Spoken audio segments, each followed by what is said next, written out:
Show us. Look, this is how it looks on the board. Yeah. How do yours look?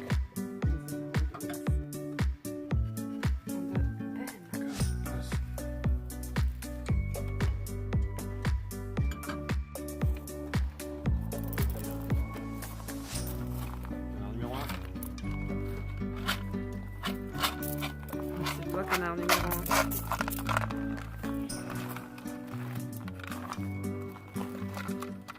C'est good? Numéro 1.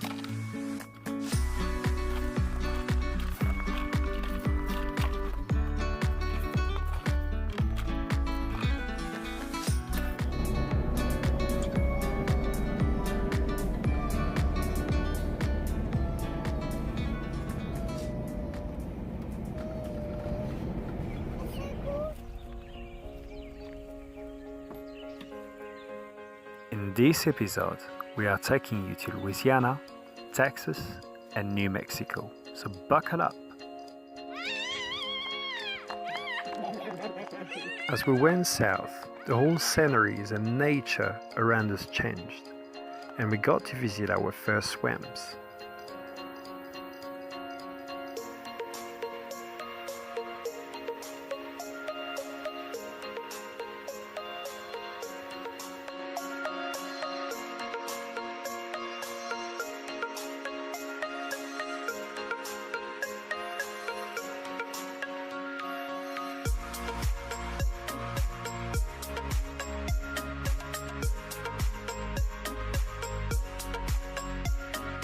Yesterday we found a lake that was kind of clean, so it was really great that we could swim a bit. The kids were really happy because it was about 36 degrees, I think, Celsius, so it was really hot, and we got in the water. The kids played a lot. It was great, but Elliot by the end of the day was feeling a bit funny, and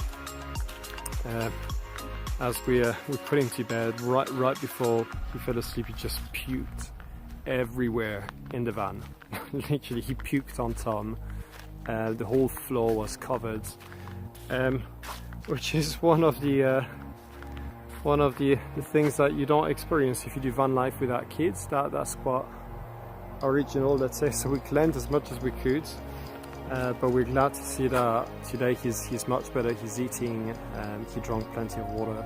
I think it's maybe because he's a bit careless, so when he jumped into the water yesterday in the lake, he wouldn't mind putting the whole head under water, and I think he drank a bit of it.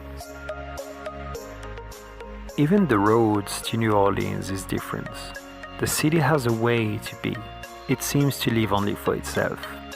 Its architecture and real laid-back atmosphere, but don't get mistaken, by night, Bourbon Street is wide awake.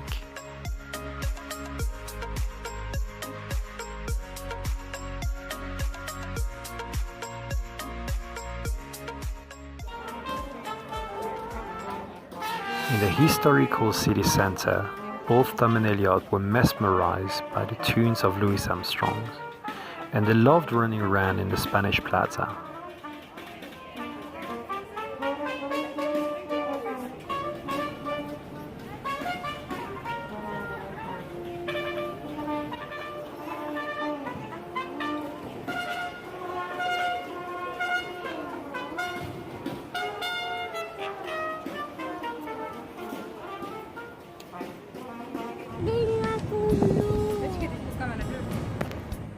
Moving further west, it was time for us to check into Texas.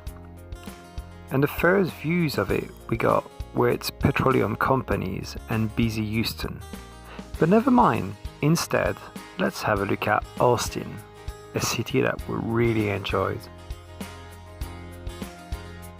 We were lucky, as there was a street festival when we arrived in Austin, and I even got a shave for free, which was well needed.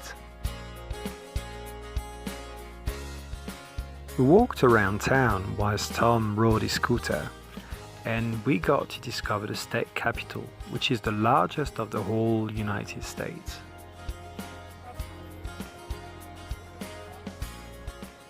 By this time, we weren't surprised why so many magazines called Austin one of the most livable cities in the United States. It even hosts the largest urban colony of bats in the world.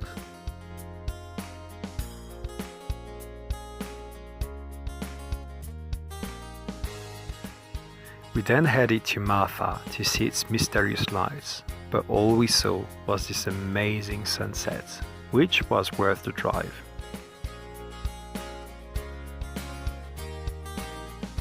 About an hour and a half south of Marfa, you'll find Big Bend National Park, which is a huge national park lying right at the borders of Mexico.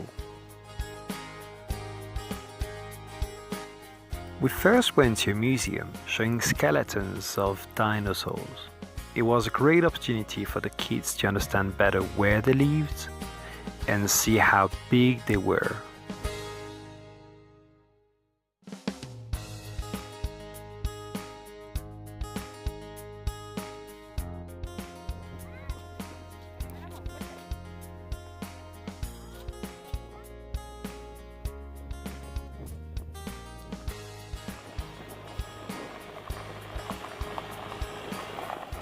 Big Bend is a huge park which offers plenty of day hikes, and the kids were really happy to be able to run free. As a souvenir of this hike, the kids got bitten by chiggers, which means that they got to scratch themselves for days afterwards, and we got to clean the whole van inside out in the parking lot in front of the visitor center at the park.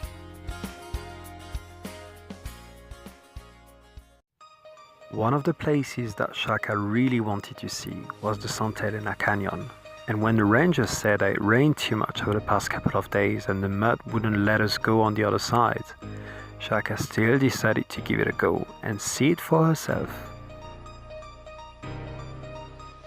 And if Shaka can make it, the rest of the family must follow.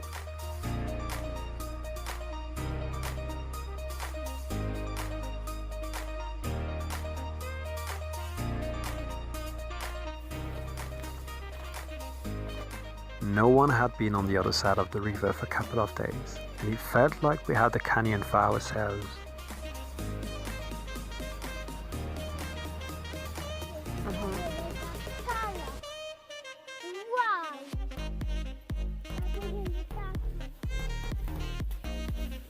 Eventually, we'd have to turn around when the vegetation covered the path, and when I saw a diamondback rattlesnake just a meter away from us.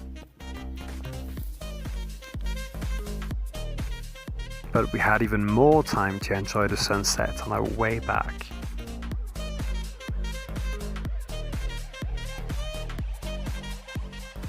And from there, we went north to New Mexico.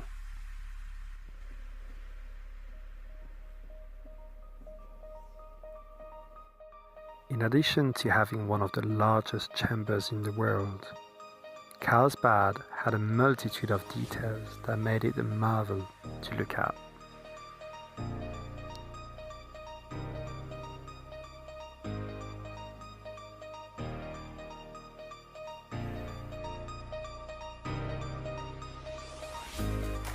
And from desolated roads north of Artesia, through the hopeless town of Hope, we made it to the forests of Lincoln, with its beautiful colors showing signs of changing seasons. And we were there, we made it finally to the place that would be one of our favorites on this trip so far.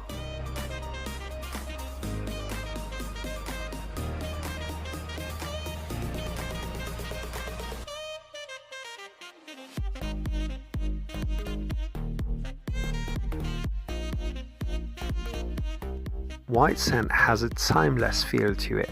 It's just a place where you want to get lost. And that's exactly what we did. We spent a couple of days there, losing track of time and just enjoying ourselves.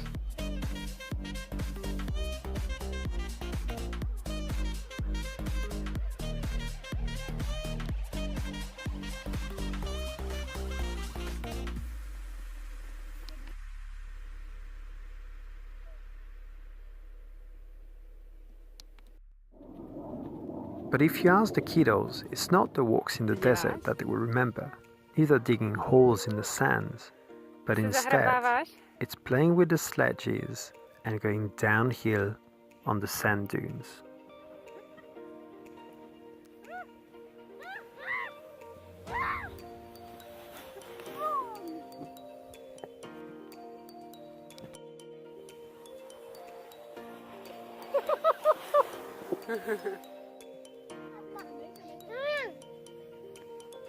Hey! One more. So Shaka's giving me a ride. She drives sometimes. And let's go and look at the kids now. Can we see them? Cuckoo! You may wonder why we stopped the video that quickly. I got a ticket. So just as I was shooting the film, we just saw a car of the police rangers, and they just stopped us and gave us a ticket. So we're a little bit worried that they would take my driving license away or something, but no, she was cool, she was fine. Just gave me the ticket and told me not to skateboard, putting myself out of the car on the roads. As much as it doesn't look like a normal road, the same laws apply here. So yeah, that's it's probably the coolest ticket I ever got. There's a nice fruit salad. It's a dream of the desert. What have we got here? Oh yeah.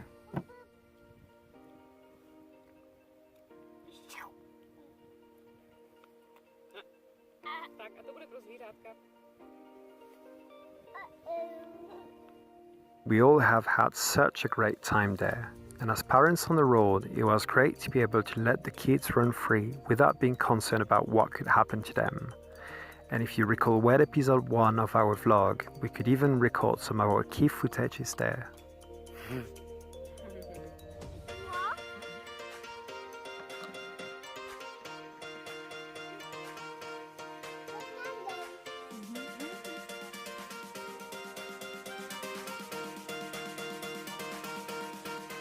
Since visiting NASA in Houston with the kids, they got crazy about space rockets, so we had to check the Airspace Museum of Alamogordo.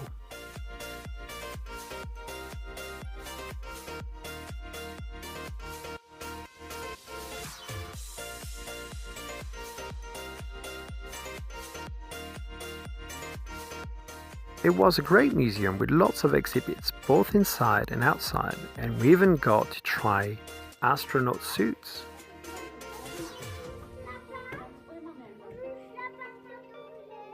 Mama. Shaka clearly was on the moon, whilst Elliot seemed to be kind of somewhere else.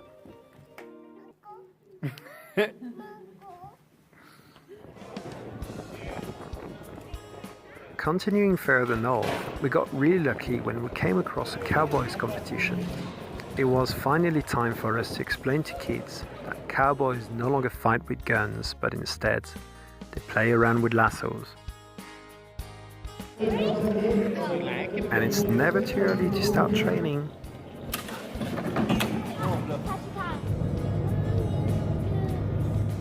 And for anyone who ever watched the movie Contact with Jodie Foster, the VLA is a must-see.